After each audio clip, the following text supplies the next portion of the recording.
Good evening and welcome to another exciting episode of AUMcuisine, authentic, universal, meditative.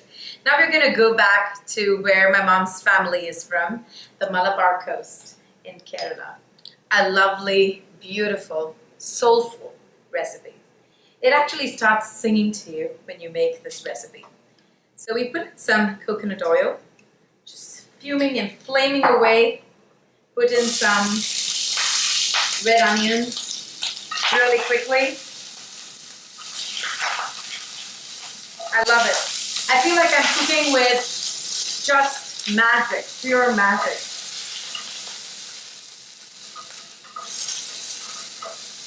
And it smells like Kerala already. You put in some curry leaves. I'm going to show you right here because it's like steaming. You know, there's a movie director called Maniratnam. It's like he was shot in his movie right now. It's really pretty. And then we go up north to the Great Northern Lights and put in some white beans.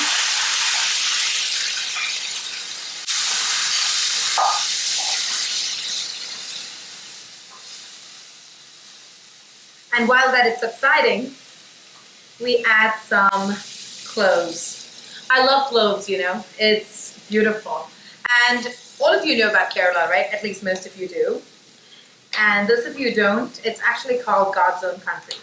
And truly, it should be called Goddess's own country because it's just magnificent. It has this certain goddess-like Bhagavati energy that's amazing.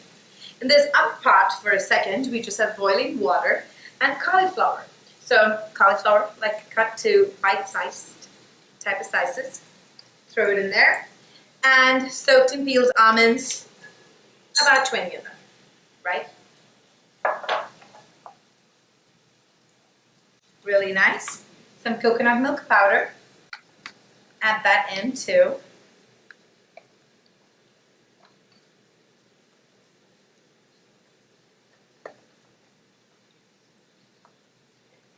And in that, we're going to be adding some more curry leaves. Some pumpkin seeds and almonds. Some sea salt. And black pepper. Black pepper was called black gold. You know, when Vasco da Gama came, he actually thought he had come to, you know, a real new world. And little did he realize it was really an old world that was going to exchange its wonderful secrets with the new world of today. So we had a very established spice route, and a lot of people became very, very wealthy because these spices were not available anywhere else in the world. And there was so much medicinal quality to it, which was absolutely delightful. The reason we put black pepper in this recipe is to make sure that all of the remaining mucus from the winter that has just left us doesn't stay with us in spring, so that we're able to make new changes in our life. It's absolutely beautiful around here, and over here, it smells like my grandmother's kitchen. Let me tell you, that kitchen really smells good. So we put some salt in there too,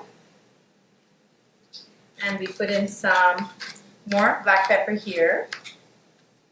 And then we take some cumin seeds, a handful, and put them in here. Another handful and put them in there. Remember, you can never ever have too much cumin seed. Well, technically you can, but for this recipe, maybe 2 handfuls is just perfect because the idea is that cauliflower is a very gassy vegetable. But at the same time, it has some lovely properties considering it's a cruciferous vegetable. So if you want to really have the cauliflower and eat it too, or have it in your soup, you want to make sure that there is something that cuts the gassy effect. So I decided to put in the cumin because it digests really well. It's a really nice blend. And then I'm going to put in some hing or asafoetida. It's a resin from a bark. Absolutely delightful. Now these beans are really getting nice, getting to know each other really, really well. And over here, I'm going to reduce the flame to low on the beans. Take your Cuisine art hand immersion blender and make sure that all that cauliflower gets as semi-solid as possible and not too many big pieces. I love this soup. I really think it's a blessing from the Malabar, and that we should really have this soup a lot in our diet. It is a really, anti-cancer soup. It's really good for digestion. It warms you up. I always love this. And it's also plenty of nostalgia, the whole idea of being able to cook with your grandmom and your grandaunt and your family, where you have coconut in plenty. It's not in powder form back there. You get these like really big coconuts that you just take out and make milk immediately. It's beautiful. It's almost done. I'm now going to take these beans and add it in here and plate it up for you. So be right back. Welcome back. It's time to plate up. You should remember that we did not really completely make it liquid. We want a little bit of the cauliflower to show. So it's just a beautiful silken recipe. I always like to put some slivers of red onion for visual interest. And I normally serve my soup with curry leaves like that. And then I put in black pepper, which is really an ode to the Malabar and its present to the rest of the world. The best tip here is to take some truffle oil and add it on top for flavor. It really captures the essence of the caramelized onions with the cloves and the coconut milk so perfectly.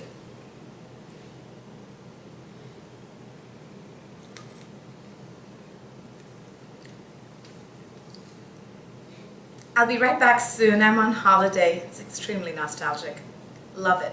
I really do hope you can make this for your family, because there is something about the flavors of this soup which speaks to your heart from a land very far away, which shared her spices so gently and with great impact with the rest of the world. All the way from Kerala with love, presenting the Malabar Bisque.